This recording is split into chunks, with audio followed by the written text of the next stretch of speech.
Hello everyone and welcome back to my channel. I hope that you're all doing well.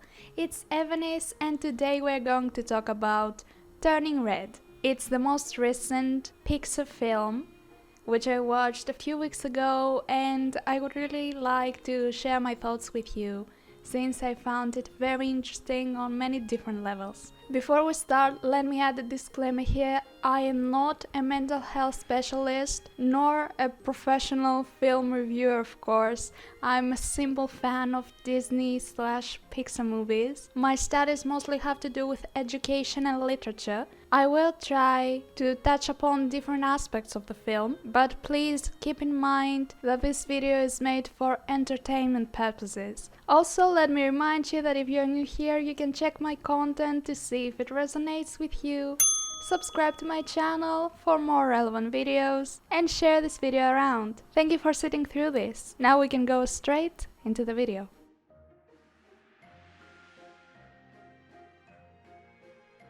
Let's begin with some information on the plot.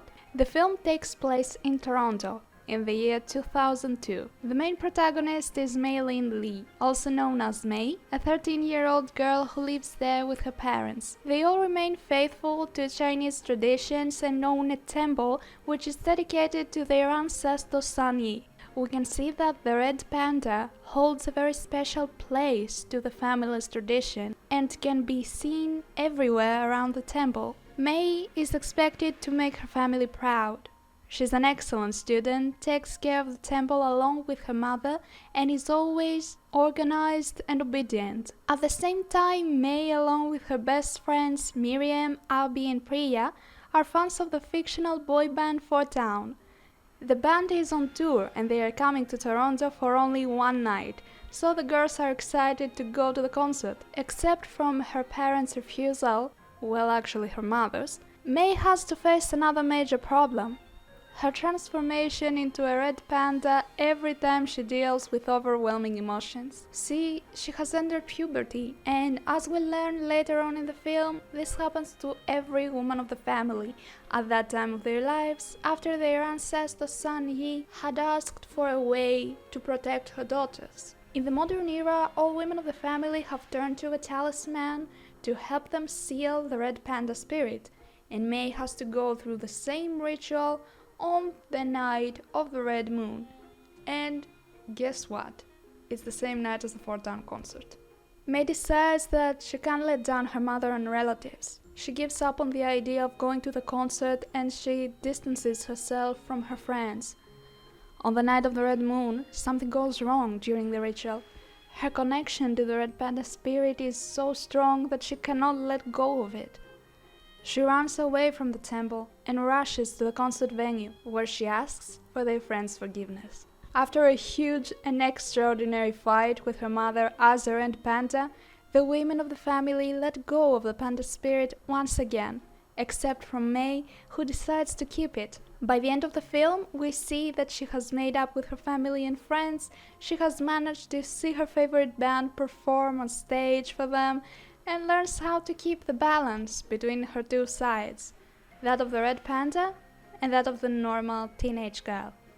Well, some parts of the film came off as a bit cringy to me at first, like the part of the fight in the stadium. I found them a bit exaggerative, but I can understand why they were presented as such. I don't know if this is because of my age or not. Still, this is just a very small detail, and I believe that the movie communicates some extremely important messages to the viewers about the transition from childhood to puberty, family relations, friendships, and inner battles. On what has to do with puberty, it's a kind of weird phase in our lives, and it lasts for a long time. It's different for every person, but it's certainly a time when many things change in children's lives. They go through a lot, their emotional expression is more intense than before. Most people discover new shades of their emotions. Lots of physical changes happen. They are trying to understand more about themselves, and at the same time They have to deal with school and social expectations. In relation to the film, before watching it, I thought that the panda was only a representation of puberty. Every person I know that had watched the movie before me had told me how the movie presents puberty as a monster that controls you and keeps you all flustered. But as soon as I watched the movie, I was like, no, it's not just that. It makes much sense. However, to me, it's even deeper than that. I believe that the panda is about the messy parts of ourselves. These parts that are not perfect and contradict the image others expect us to appear with. That's why it is so important that May decides to keep living with her red panda spirit in the end of the movie. She chooses to embrace the messy parts of herself. She learns how to be true to herself instead of trying to be perfect for her mother or her relatives or the neighbors. At the same time, her family learns to accept her for who she truly is and not for who they would like her to be. What's essential here is that May breaks the cycle. No other woman before her had chosen to live with the red panda spirit, but she did, and it worked for her. She respects the other women's decision for their own lives, but they respect her own decision as well. I personally love that about the film. For example, think of a family who doesn't recognize the importance of receiving therapy. Well, here in Greece, this is still a very controversial issue. My family used to be like that as well, but I considered important for myself to receive therapy, and I did, I still do, and it helps me a lot. So I was the one to break the cycle, not only by deciding to receive therapy, but also by communicating this idea to my family. I firmly believe that this movie has a lot to do with mental health, self-acceptance and acceptance of others as they truly are, and not as we would like them to be, or as we expect them to be. I'd like to open a parenthesis here. I don't know if there are any parents watching me, but I need to tell you that it's very important to not place your own expectations on your children. And if you're planning to become a parent, you need to think about it very well. Children are not objects, they are not toys, and they are definitely not a way for you to fix broken parts of yourself or to fix a problematic relationship with your partner or your own family. Children are whole individuals and they are going to have a mind on their own. No one should become a parent if they haven't realized that. No one should become a parent for selfish purposes or just because society says so. It should be a conscious decision. Okay, I'm closing the parentheses. If you're still watching, I want to mention that friendship is another major part of the film. May's friends are the ones to always support her through the thick and thin. And when she turns her back at them, probably due to how used she was to receiving validation from her mother, she soon realizes that she was wrong. Her friends accept her apology and give her a second chance. They choose to focus on the fact that they all bring the good out of each other. Besides, having friends with whom you share common interests is a truly beautiful experience. Friends are the people we share our brightest and darkest moments with. We learn how to build strong relationships with each other, and we learn how to rely on each other if needed. I'd like to refer to parents once again and say, let your children choose their friends. I know that you're afraid that they may get hurt, but it's all part of life. They will not always be happy, but that's okay, and they need to come in touch with all of their emotions in order to become strong and independent people. You're not the only one who is going to care about your children. Allow others to care about them too, and allow your children to share their attention and love between you and other people. by trying to keep them close to you in a way that's stressful to them, you're only creating an unhealthy bond between you and your children, which is harmful for both of you in the long run. You're not protecting them that way. You may think so, but this is just toxic. I'm speaking as a person who did not manage to form strong friendships during childhood and adolescence. Okay, of course, not all friendships last forever. Also, you can still make friends during all stages of your lives. But I suggest that it's essential for children to learn how to communicate with others. I'm sure it's very difficult to be a parent, and in no way I would like to lecture someone. I have no idea of how it is to be a parent, but as soon as I started working with myself, I started realizing a lot of things about my childhood and adolescence and how my family relates to all this. And now that I have worked with young children in a school environment, I'm seeing more. However, I believe that the purpose of this movie is not only to show how much pressure is being put on teenagers, but also on parents. The mother in the film is not behaving like this because she's mean, but because she's broken too. She's controlling and she's trying to force perfection or protection on her daughter, but in reality she's trying to force perfection onto herself. We see how her own mother used to be controlling over her and how she still judges what she does. It's funny during the movie, and maybe lots of families can relate to that, but this is very important as it illustrates the way our family has an impact on the way we're going to act as adults. It shows how our families are responsible for lots of our wounds that are going to appear later on in our lives. And we either live with them and we transfer them to our children, or we break the cycle and we choose to work with ourselves. And although it's painful and difficult, we know that we are going to become better in the end. May choosing to live with the panda spirit breaks the cycle on many levels. She chooses to break a habit. She manages to make her family understand that there are more ways to live than the one you're expected to. Her mother was actually so anxious about her role as a mother that she was ending up being obsessive over it. After becoming parents, some people forget that they are people as well. You're not only a parent, you're still an individual, and no one has the right to comment on the way you try to balance these two. The last thing you should care about is society's or family's expectations about your role as a parent. This doesn't mean that you cannot ask or receive advice. Besides, asking for help when you can't deal with something on your own is highly suggested. You can't deal with everything on your own, and that's okay. We tend to speak only about how children should place limits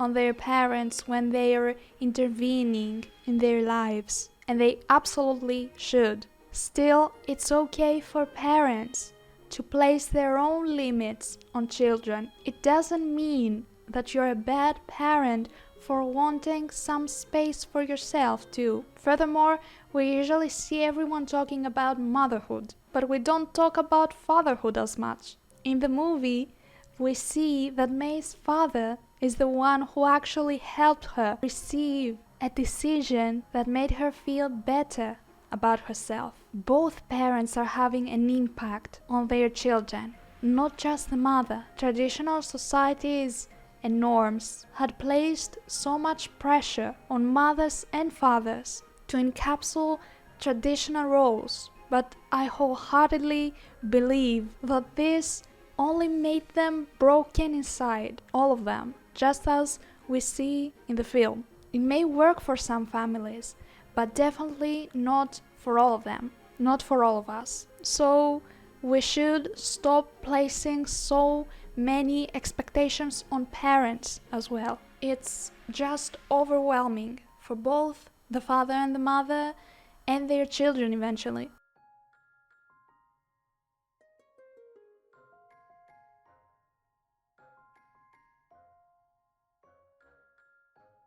Remember the scene that I told you I found cringy at first? Well, there's a reason why it's so exaggerative. She's been holding in so many emotions for so many years that she eventually blew up. That's why you need to accept that you'll never be perfect, no matter your role in society, in a family, or in a job. You should stop trying to be perfect and focus more on being yourself and do things in your own way. It's okay to make mistakes. Plus, stop avoiding coming in touch with your emotions. By bottling up your emotions, you'll end up having a mental breakdown sooner or later. And you know what can help you? Therapy. Okay, I'd like to make some final remarks. I may be quite older, but I could identify with May in relation to pressure and perfectionism. I was quite like this during childhood and adolescence. So what I would advise young people to do is to accept and embrace even the weird parts of yourselves. Even if others don't seem to accept you for who you are, all of your imperfect parts are the ones that make you unique. By the way, you should never criticize your classmates for being different than you, or for liking things that you don't like, or for any possible reason you can think of. In the film, we notice that Tyler bullies May and her friend group at first, but in the end, they become friends, since they discover they have something in common. Who would have thought?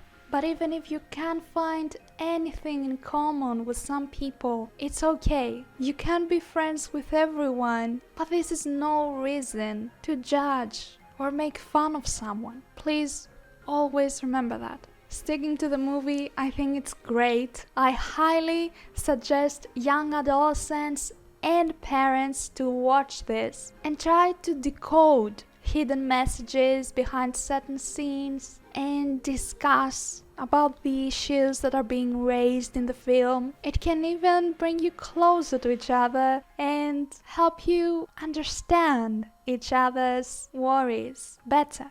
As a person who is older than an adolescent but younger than the average parent, I cannot say this is now my top Pixar film or the one I identify the most with. Still, it's one that holds a special place in my heart, and it helped me dig a little deeper in terms of mental health issues and how my adolescence relates to the current state of my life. Of course, we shouldn't forget about the animation and how there are anime references all over the place. Totally love that about the film. Domi Shi and Julia Cho did such an amazing job in regards with the script, and Domi Shi definitely deserves a special mention for being the first woman to direct a Pixar film completely on her own. Last but not least,